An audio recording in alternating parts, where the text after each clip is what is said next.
Roxas. He's pretty cool. You wanna know what else is cool, though? Playing as him.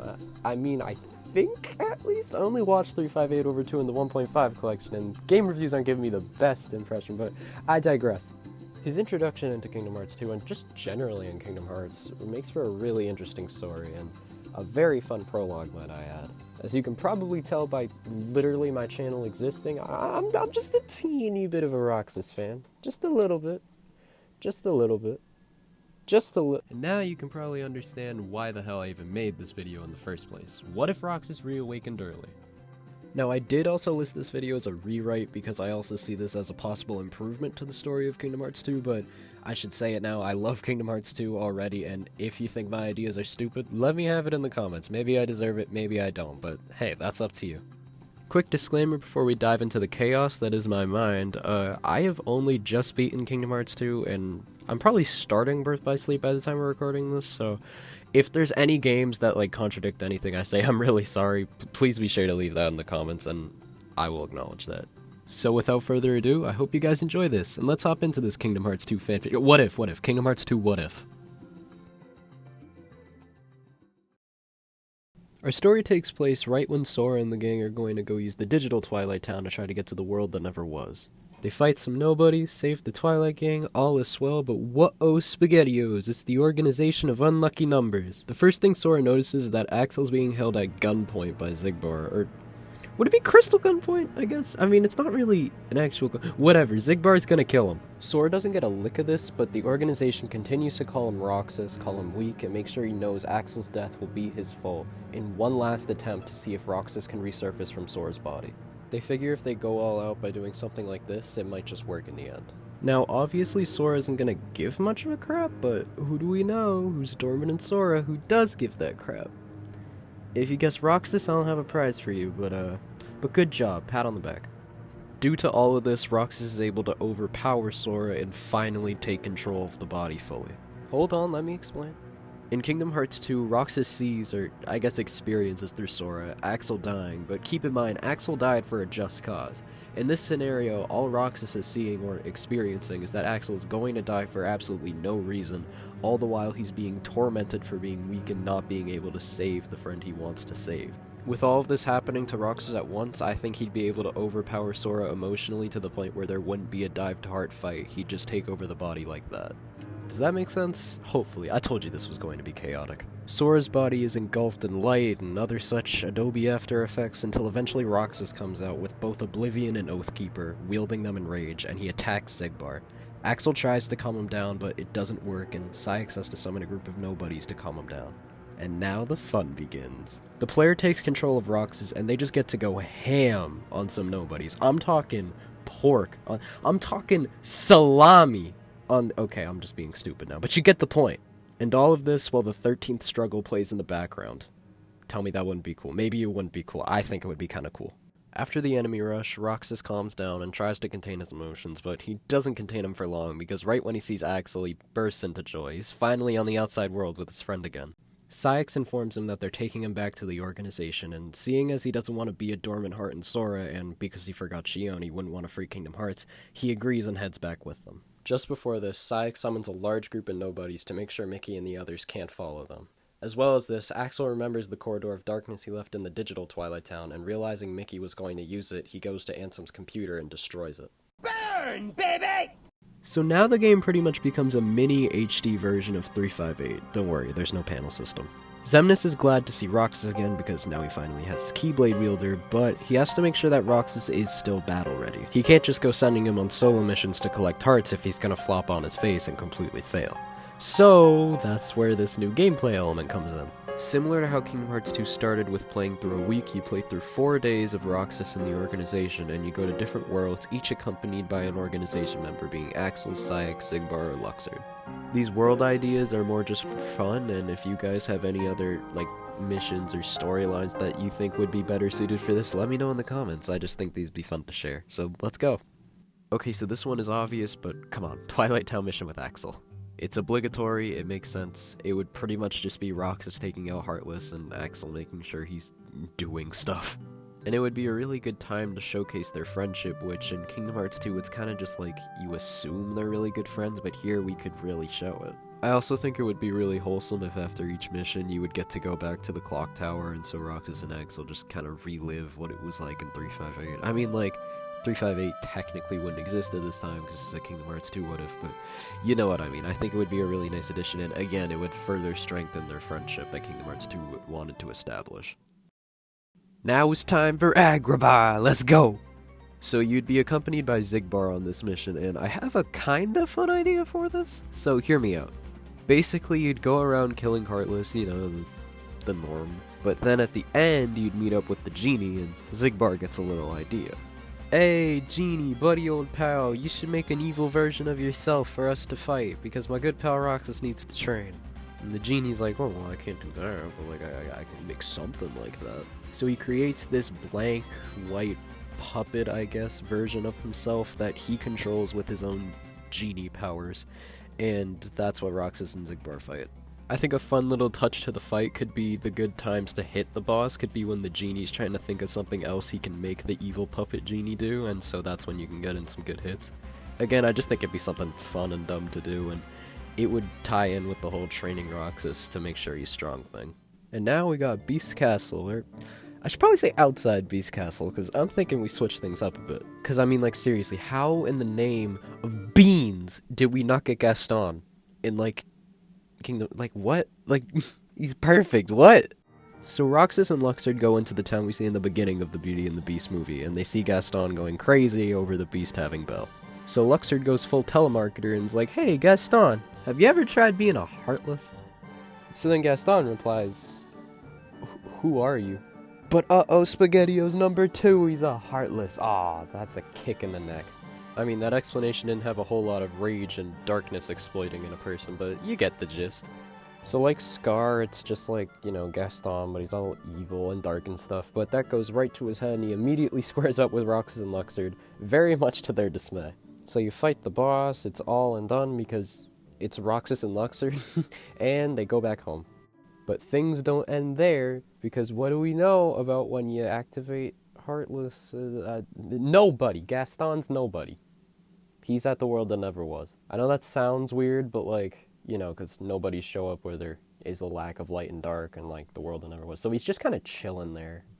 Luxord is all confused, but he's like, hey, we got a new member, but this Gaston is not any better. Hold on, we need an anagram for this. Okay, Gaston plus X equals, if I can just do the math here, that should add up to, Sockskin. Let's go with that.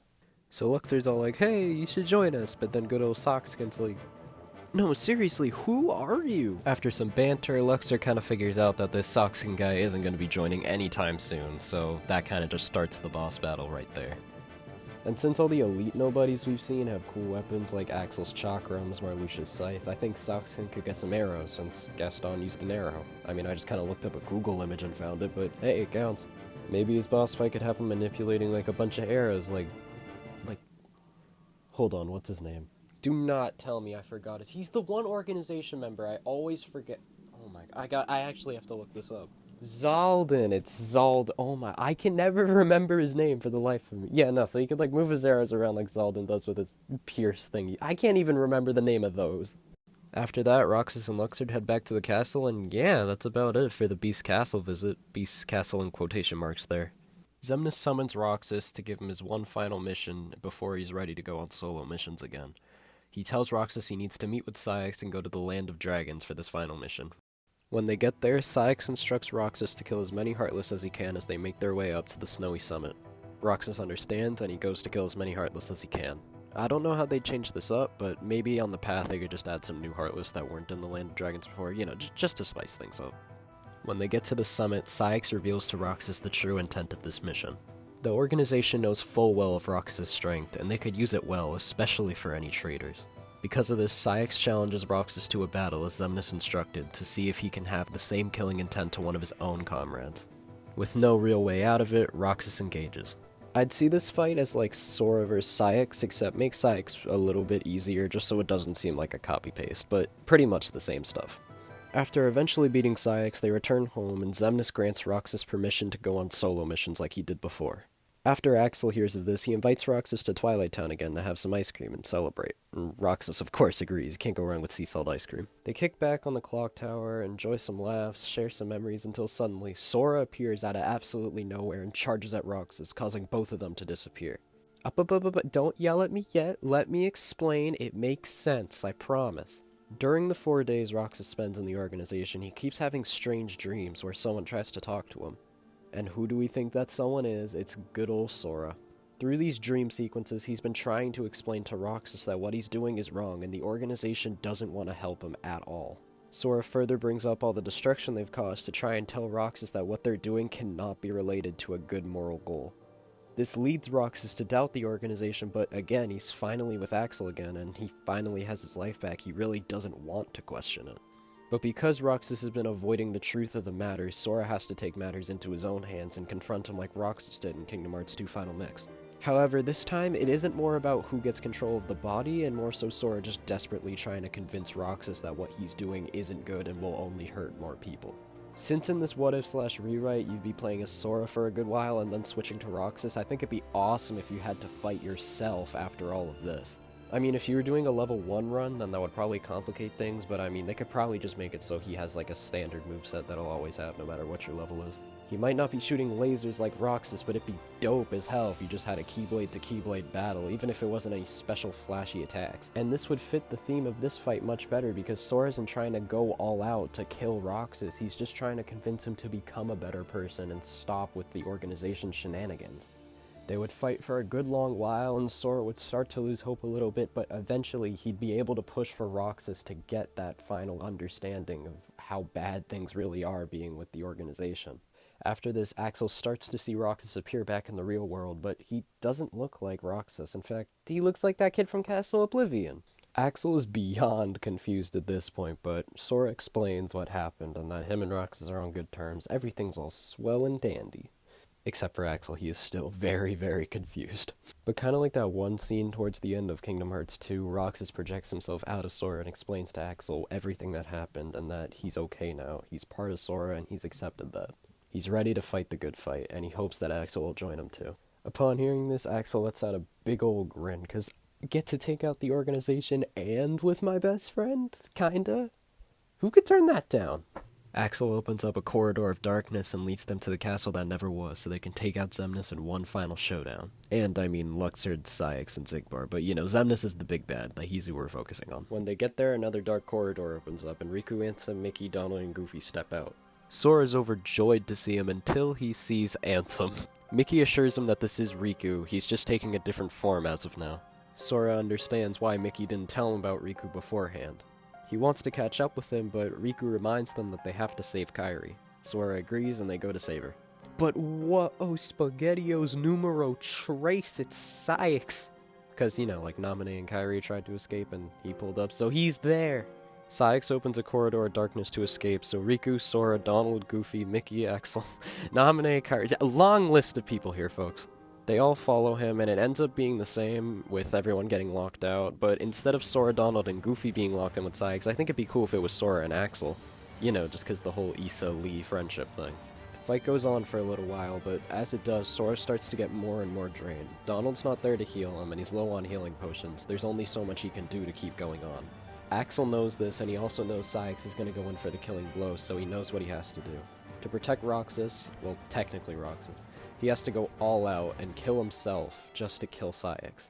The two nobodies fall to the floor, starting to disappear into darkness, where Roxas projects himself out of Sora and runs over to Axel. Roxas is freaking out because he cannot lose his friend again. He won't let it happen, but Axel assures him this is just how things are supposed to be. They have a little heart-to-heart, and Axel assures him that they'll meet again in the next life.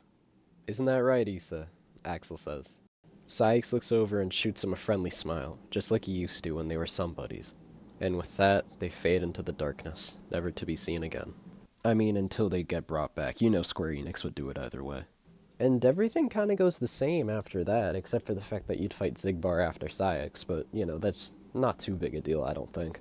Although there is one final change I think I would like to make. Right at the end of the Xemnas fight, where he does his Gogeta attack and you get the one final hit towards him.